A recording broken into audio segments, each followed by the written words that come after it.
bang asang-asa si Kuya Marco na mahahanap ka niya? Yun nga lang, hindi ikaw yung makikita niya mamaya. Dahil mas may exciting akong sorpresa para sa kanya.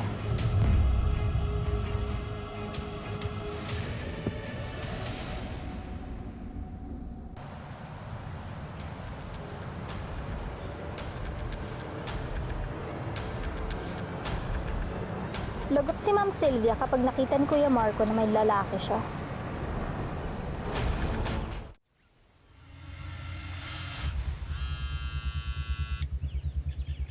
Hello? Hello? Nandito na ako sa hotel. Asan ka? Tingnan dito sa harap mo, dito ako. O sige, pupuntahan kita. May pag-uusapan tayong importante, ha? Sige, sige, okay.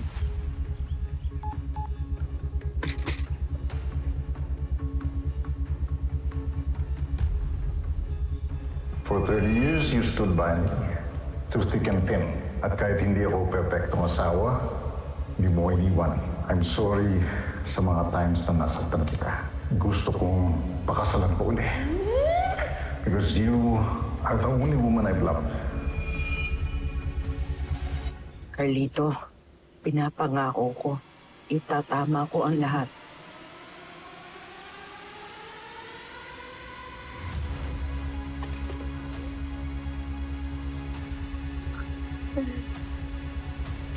Si ate ba yan?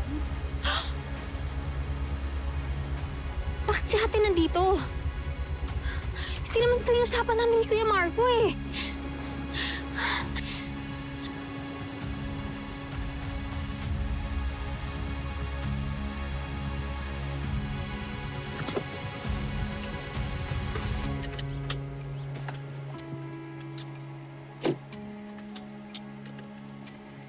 Huwag ka na mabad trip. Oh, tingnan mo, parang magkikita sila. Pwede pa rin matuloy yung plano mo. Sa bagay, sasabog pa rin yung sekreto niya. At matutuloy pa rin yung plano ko na masira siya sa pamilya niya.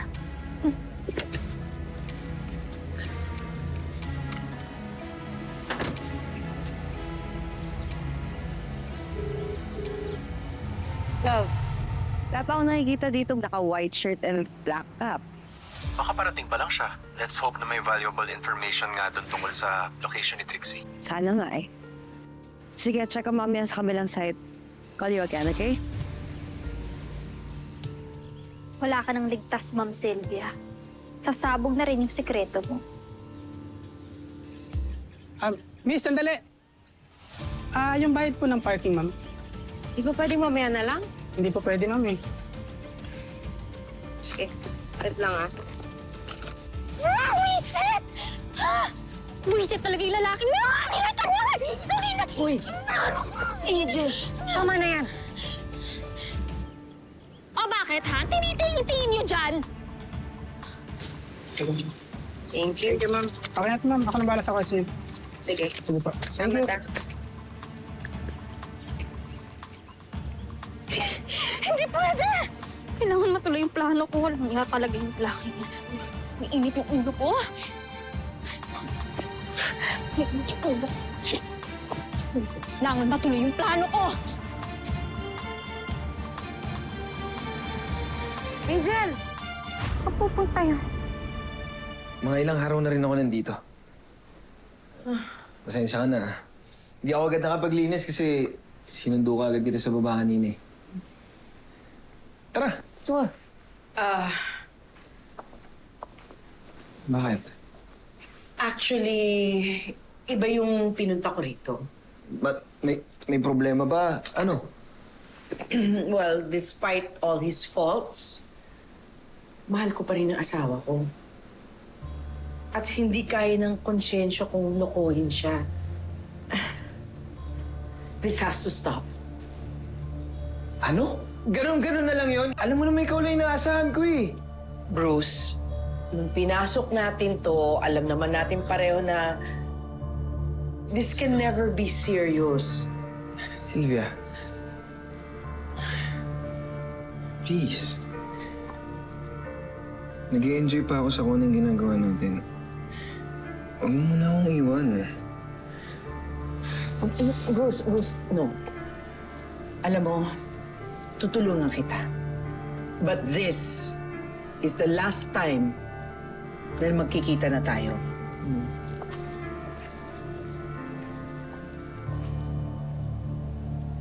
We cannot communicate anymore. Ito na ang huli nating pagkikita. Kalimutan mo na ako. Kung yan yung gusto mo, wala naman akong magagawa dun eh.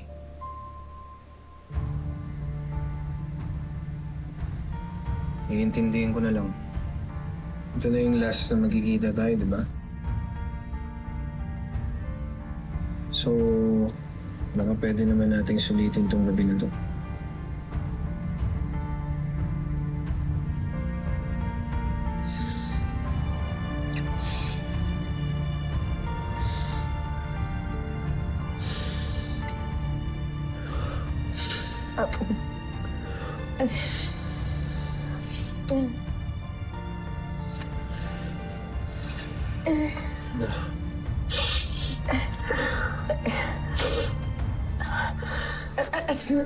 Sandali. Alam mo namang hindi pwedeng madumihan yung mga damit ko mula sa bahay, di ba? Magbibihis lang ako. Pakibigay kay Bishop, sabihin mo hindi na ako magtatagal. Salamat.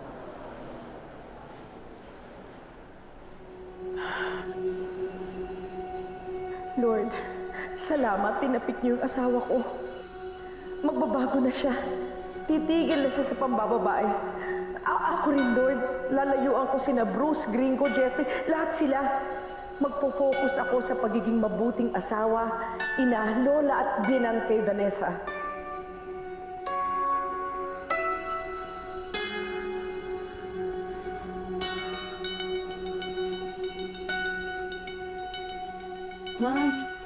Ma, sino daw ang makausap? Iwan niyo muna kami.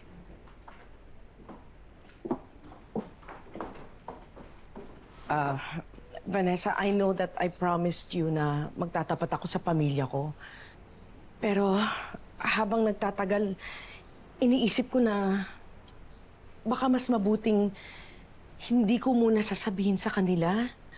Total, tinapos ko na rin naman ang relasyon namin ni Bruce at hindi ko na talaga uulitin yun. Pero ma, paano ba? Gusto mong mag-pretend lang tayo na parang wala nangyari? Ganun ba? Alam kong imposibleng burahin o makalimutan yon. Pero sana, hayaan mo na ako na ang magsasara ng chapter na yun ng buhay ko. Para makapag-umpisa ulit, para may ayos ko yung pamilya ko. Ang sabi nga sa Bible, there is a time to stay silent and a time to speak. Kapag nalaman to ni Carlitos, tsak na masisira na yung marriage ko. At mawawala na ng tiwala sa akin at respeto ang mga anak ko. Vanessa, alam ko, hindi naging maayos ang relasyon natin. Pero bilang pamilya, total, anak na rin naman ang turing ko sa'yo. Baka pwede mo akong pagbigyan. Tagal kong hinintay tong araw na to. Finally, our patience paid off. Thank you for not giving up on my mom.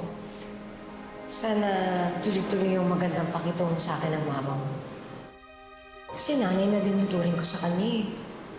At ayoko na iipit ka sa akin dalawa. Kung pinapromise yun na hindi na mauulit to, bibigyan ko ulit kayo ng pagkakataon. Ayoko naman hong maging rason ng pagkasira ng pamilya ng Ma. Salamat. Salamat, Pero Ma, pag may nalaman ulit ako na kasinungalingan pa, hindi na ako tatahimik ha. Hindi na talaga mauulit. Pinagsisisihan ko na yung ginawa ko. At humingi na ako ng tawad sa Diyos. Vanessa, kapag natapos na itong lahat at matutuloy na yung renewal of vows namin ni Carlito, pwede ba kitang alokin bilang matron of honor ko? Of course, Ma. It would be an honor. Salamat. Salamat talaga. Salamat for everything. Sige, matatawagin ko ng lab team niyo para ayos na kayo, ha? Sige. Thank you.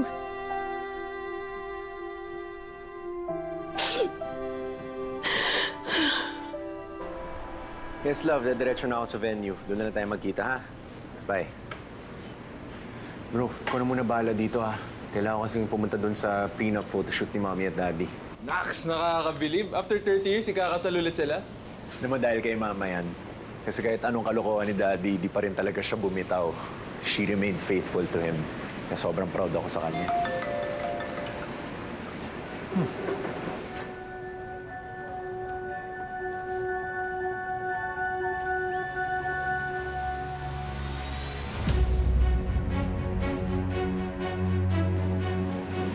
Oh, bro, ba't parang na-bad trip ka?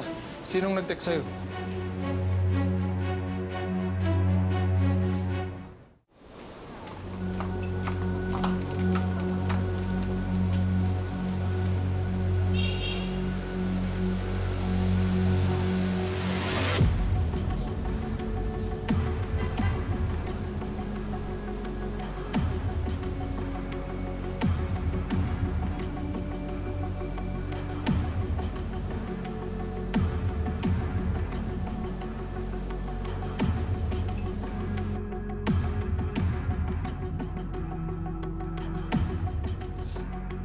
Vanessa, may nakalimutan ka ba?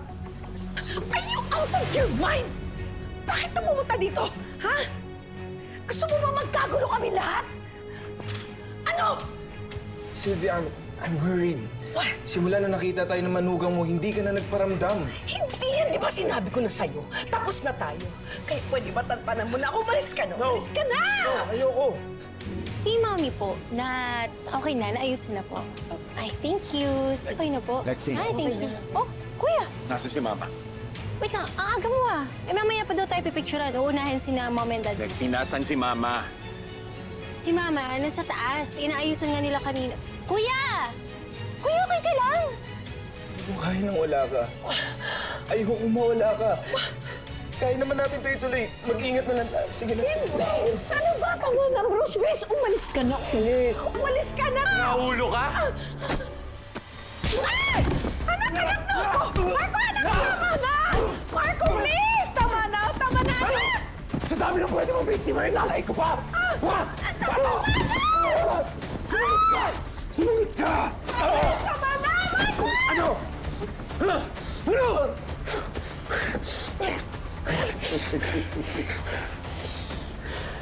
Tagal ng tigang yung nanay mo. Dahil sa tatay mo walang kwenta at babayero. Ako nga nagpapasaya sa nanay mo eh. Dapat magpasalamat ka pa sa akin. Ay! Tama na! Tama na! Na, please! Marco, Marco! Tama na, anak! Tama na! Ay! Huwag mo sasaktan ang anak ko! Umalis ka na dito! Lumayas ka na! Layas! Umalis ka na dito! Lord, nagmamakaawa ako. Haplusin niyo po yung pamilya ko. Patawarin na nila ako. Nagbago na ako. Tinalikuran ko na yung mga kasalanan ko. Itong lecheng Vanessa lang ang sumira sa mga plano ko eh.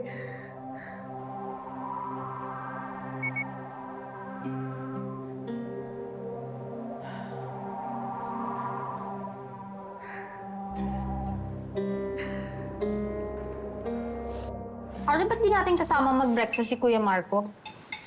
Una na siya sa office.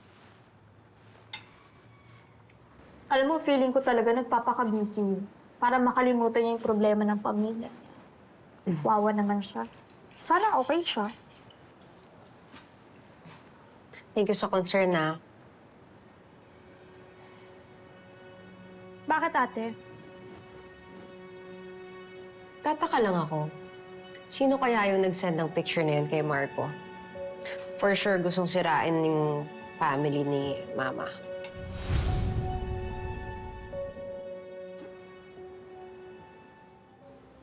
Marco? Ma'am Sylvia! Kring ko, anong ginagawa mo dito? Tapat lang kasi yung gym namin. May papakilala sana ako sa'yo. Brad! Halika!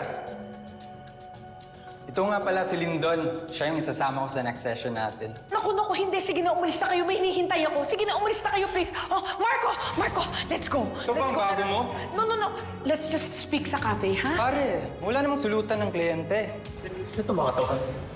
Mga lalaki mo na naman? Oo, Brad. Ako ang nagpapaligaya dyan sa mama mo. Dinadala ko siya sa langit. Marco, no! Oh my God! Tama na! Anak, please! Tama na!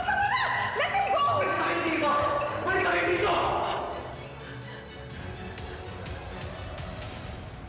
Ewan ko ate, pero hindi ba tama yung ginawa niya? Kasi in-expose niya yung tunay na kulay ni Ma'am Sylvia. It's not his or her secret to tell. Besides, balak na din ni Mama mag-come clean sa family niya. Napangunahan lang. Kaya ayan, kagulo. Basta ako ate, tingin ko, tama lang yung ginawa niya. Dahil dun, wala na mga away sa'yo. Peaceful na yung buhay mo ngayon. Ay, galit na galit ako sa inyo. Pumunta pa din ako dito. Siguro nga matama si Vanessa. There's still a part of you that sincerely loves his family. Pero hindi na kayo nakontento kay Bruce. Dami naman nila, Ma. Sino pa? Anak, hindi ko naman sila minahal. I mean, they just, pamparelax ko lang sila. Hindi ko sila siniseryoso. That doesn't make it any better. Ano Ma, hindi ko alam kung mandidiri ako sa'yo, matatawa na lang ako sa'yo. Para kasi Magdalena.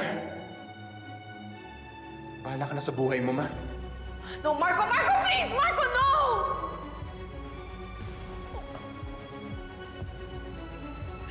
No.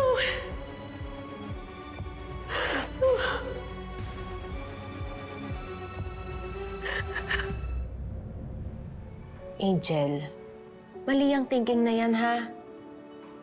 Alam kong palagi kami nag-aaway ni Mama Sylvia.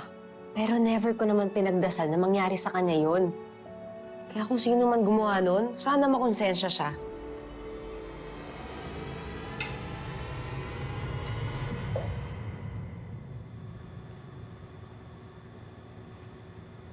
Plastic! Mga backstabber! Nagchichismisan niyo ako sa social media? Kala niyo hindi ko alam na ako yon? Darling, aga-aga. Kaya naman bad trip, ano ba yun? Eh, paano? Yung mga kasama ko sa Bible study, bina-blind item ako sa social media. Kala ko pa naman mga kaibigan ko sila. Huwag nang mainit ang ulo mo. May good news ako sa'yo. Ano yun? Hindi si Vanessa ang nag-send ng pictures. Sigurado ka? Pinasearch ko dun sa kaibigan kong IT yung number nung nag-send ng picture. At natagpuan na dun daw nakaregister yung number na yun sa kapatid ng manugang mo. Kay Angel.